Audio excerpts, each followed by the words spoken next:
Well, I was born in 1938, and I lived at Rocky Mountain. My full-blood Cherokee grandpa was Eli Smith. My mother and I lived with him several years before things changed, and we moved to Highway 100. We was very close, my grandpa and I.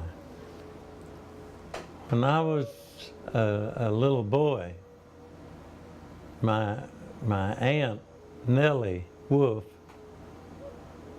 talked to me in Cherokee all the time. When I went to her house, and when we went to the dinner table, if I asked for anything that was on the table without using the language, they didn't pass it to me. My mother and I lived with my grandpa until she got married to a man by the name of Millard Sitton. At that time, I was 3 years old. My grandpa, all the people that came to see him, we had a big two-story house at the bottom of Rocky Mountain. And there was a large porch on the front of it, and people would come to visit him. All those people was around his age, all Cherokees, and that's all they talked. My grandpa was about 3 miles away from where we lived. Every day at noon, he'd get on his horse and he'd come to our house and eat dinner with us. That day, I would leave with him on the back of that horse and go stay all night with my grandpa. As time went by,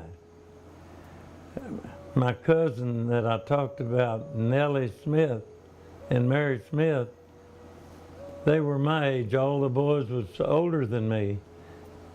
They didn't want anything to do with me, so all my friends was girls. The playing part was usually when my cousins come over. We'd go down there where the spring come out of the mountain, and we'd go way down the creek, and I don't know how many times we built dams out of blue clay. Like on Saturday mornings, when the folks went to town, we'd get all the calves in the calf lot, and we'd have bull riding. We did not tell the parents about this. That was a fun thing. We went swimming in the summertime every day at 2 o'clock. We all met at the old swimming hole, and we did that all summer long. We had a bank that was about 15 foot out of the water, and we always had a rope. That was a big time for us. During the first part of the day, after we got a little older, we worked in the field, hoeing corn, whatever we were growing. So everybody grazed the things they eat, and we did our crop with the power of our horses, and lots of plowing, a lot of cutting hay, a lot of putting up hay. I'm talking about by the time I was 9 years old, that was starting to go and be a part of my life. When I didn't do that, I had a real friend. His name was Brownie. He was my dog, and every day we'd go to the woods. I started using single-shot .22 when I was 9 years old. I hunt squirrels. My dog was a good squirrel dog. As the time went by that I was talking about during those times, hardly nobody had any cars. Right. So a lot of our transportation was either horseback or walking. I walked 4 miles to school, and I walked across the hill that they referred to as the Devil's Backbone. When I'd get down to the other end of the hill, about 3 miles from my house, There was this Indian family that lived there just before you get to Rocky Mountain. In the wintertime, it was cold, really cold. And I know my feet would be so cold that I would be maybe crying.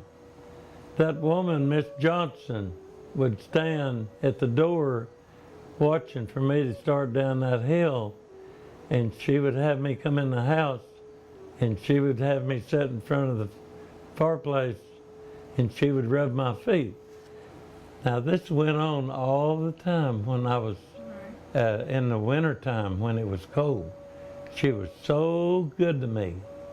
Most of us kids, we didn't have a whole lot that we played with. Bean flips and slingshots. And we just spent our day out in the woods usually if we didn't have anything to do. That was exciting enough. I did a lot of crawdad hunting. We made gigs out of hard metal. At night, we'd put a lantern on our belt and we'd walk through the creeks and we'd have 2 or 3 bucketfuls of fish in a little while. When that light shines on them, they lay sideways and they shine just like silver dollar. We did a lot of gigging. The snakes come to that light, they just was all over the place. We never, they just go right by us. You could feel them going past your leg. Probably think I'm bragging, but I was the best bee hunter in the country. I learned how to hunt bees from an old man by the name of Hubert Eubanks. The way you hunt bees is you go to a watering spot, like a spring coming out of a mountain, and they go right to that spring point, and whenever they get tanked up with water, they'll sit there and water, and then they'll make about 4 or 5 circles, and when they take off, they're going just as straight for their hive as they can go. Now, what did you do with them when you hunted? I robbed them and took their honey. You don't rob bee trees after the corn tassels because they don't have enough time to produce enough honey to make it, to fix it for their family to make it through the winter. Gibson store at Rocky Mountain. And everybody within miles, that was their store. We'd get all of our flour, our cornmeal, sugar. A lot of people didn't have a car, and they'd come there in a wagon. Right. A lot of places that we went in a wagon. I would tell you this, at our house, we was better off than most people, because my grandpa had his allotment, and he give Mom her share, which was 80 acres. We ordered from Sears and Roebuck, and they delivered this in the mail, 400 chickens. They were Chevrolet Wyandottes, and we'd raise those chickens in the brooder houses, and then pretty soon they were laying eggs.